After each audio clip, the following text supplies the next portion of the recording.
استاد محترم جناب سینئر جرنلسٹ اور ایک صحافت، میں انہیں کہتا ہوں کہ وہ صحافت ہیں خود، جناب افتخار احمد صاحب کو، وہ میرے استاد محترم بھی ہیں، میں ان کو بھی ویلکم کرتا ہوں۔ ڈاکٹر صاحب اور پرویز چودھری صاحب، ہم تو پارٹی کے ہیں، میں آپ کو شکریہ بھی ادا کرتا ہوں۔ آپ کی طرف آنے سے پہلے افتخار صاحب جہاں پہ بیٹھے ہیں وہاں سسٹم بھی کوئی نہیں ٹھیک، اور وہ ہمارے گیسٹ بھی ہیں، تو میں ان سے ایک سوال کر کے ان کو آج کے دن کے حوالے سے، تاکہ لوگوں کو یہ پتہ چلے کہ میڈیا بھٹو صاحب کے بارے میں کیا کہتے ہیں، یہ خود بہت بڑے بھٹوسٹ ہیں۔ تو افتخار صاحب، آپ کو آواز آ رہی سر میری؟ جی مجھے آواز آ رہی ہے۔ اچھا سر، میرا آپ سے ایک سوال ہے، مجھے پتا ہے آپ نے اس میں سب کچھ کور کر دینا ہے۔ یہ آپ اکثر کہا کرتے ہیں جب بھی آپ کی بڑے بڑے جو ہے نا جرنیلوں سے بھی بات ہو جاتی ہے میڈیا پہ، آپ کہتے ہیں انہیں بھٹو فوبیا ہو گیا۔ یہ بھٹو فوبیا کیوں ہوتا ہے اور یہ کیا ہے؟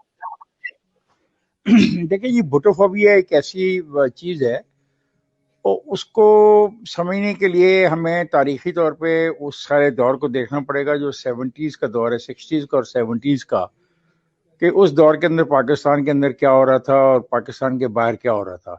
پاکستان کے باہر نوجوان نسل دنیا بھر میں جو ویتنام کی وار تھی اس کو ریزسٹنس دے رہی تھی، خود امریکن کیمپس کے اندر نوجوان ریزسٹنس دیتے ہوئے گولیوں کا نشانہ بن رہے تھے۔ وہ چیزیں ہمیں بھی متاثر کر رہی تھیں، اور پھر ہمارے جی اپنے مسائل تھے۔ ہمارا 65 کی جو وار ہے اس میں جو ہمیں ایک خفت اٹھانی پڑی کہ ہمیں دیکھنا پڑا کہ بھی دشمن جو ہے وہ بہت طاقتور ہے، ہمیں تیاری کرنی ہوگی۔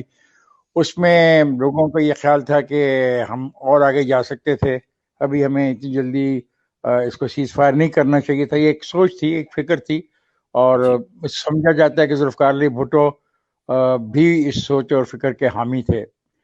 جی اور جو بھٹوسٹ ہیں وہ یہ ہے کہ حیران کن بات ہے کہ جس طرح ابھی تھوڑی دیر پہلے سولنگی صاحب نے اتنی تفصیل سے ساری بات بیان کی، جی بھٹو کو سمجھنے کے لیے 1973 کا آئین جو ہے وہ کافی ہے۔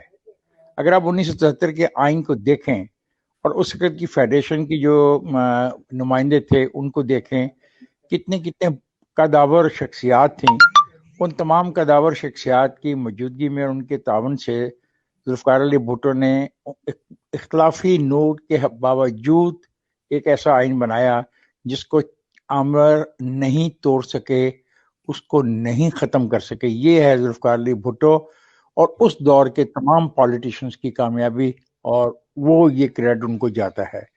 یہ بھٹوازم ہے کہ بھٹو نے دوسروں پر بھی ایک طلسم کے طور پہ کام کیا۔ مجھے وہ دن یاد ہیں جب ذوالفقار علی بھٹو ایک بوتل لے کے مفتی محمود کی جانب بڑھ رہے تھے اور اس کا تیل نکلا تھا، تو وہ اس کو کہہ رہے تھے اس کو سونگھ کے دیکھو کہ اس میں تیل ہے۔ کیا شخصیات تھیں وہ، کیا لوگ تھے وہ۔ تو میں سمجھتا ہوں کہ وہ چیز نہیں لوگ اس کو معاف کر پائے، لوگ اس کی شخصیت کو معاف نہیں کر پائے۔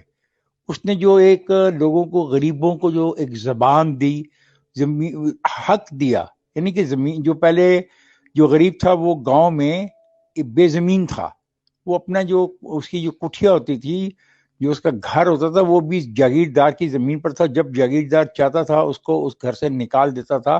بھٹو نے اسی گاؤں میں اسی جگہ پہ اس غریب آدمی کو حق ملکیت دیا اور خانہ مال میں اس کا نام لکھا گیا، اور یہ ایک ایسی چیز تھی جو جاگیردار برداشت نہیں کر سکا بالکل، اور آج تک نہیں برداشت کر سکا۔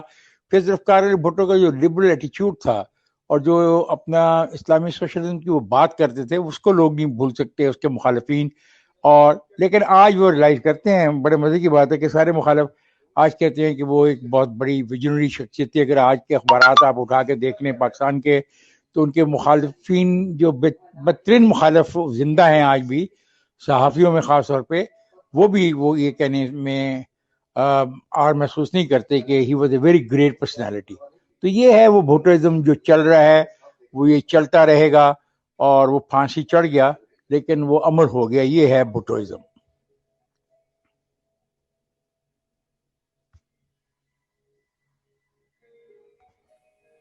جی افتخار صاحب، آپ نے بہت خوبصورتی سے، بڑے ظاہر ہے آپ صحافت ہیں، بڑے انٹلیکچولی لوگوں کو وہ بات بتائی جو آج کی نسل کو، اور آج کے میں کہتا ہوں جو اس وقت جو صحافت میں بھی ہیں جو لوگ اپنے آپ کو صحافی کہلاتے ہیں، چاہے وہ اینکر ہے کچھ بھی ہیں، وہ بھی یہ چیزیں ایجوکیٹ نہیں کرتے عوام کو، تاکہ عوام کو پتہ چلے کہ بھٹو صاحب کیوں ہر دور میں آواز لگتی ہے کہ بھٹو جو ہے وہ زندہ ہے۔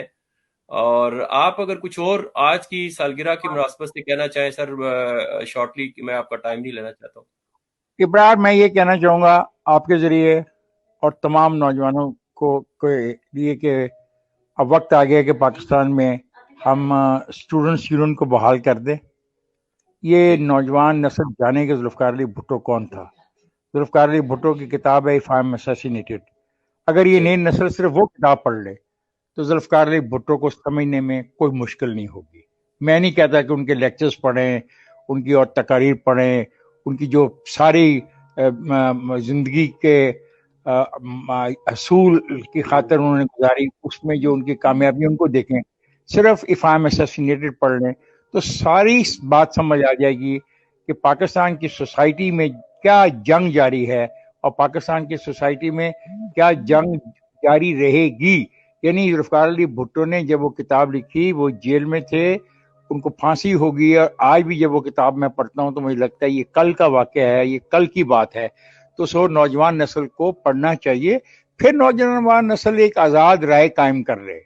میں نہیں کہتا کہ وہ بھٹو کی حمایت میں کرے یا بھٹو کی مخالفت میں کرے، لیکن بھٹو کو پڑھو تو صحیح، اس کو جانو تو صحیح، جاننے کی کوشش تو کرو۔ آج تمہارے پاس اپنا موبائل ہے، آج تمہارے پاس انٹرنیٹ ہے، صرف ذوالفقار علی بھٹو ڈالو تو لاکھوں پیجز کھل جائیں گے، اس کو سمجھنے کی کوشش تو کرو۔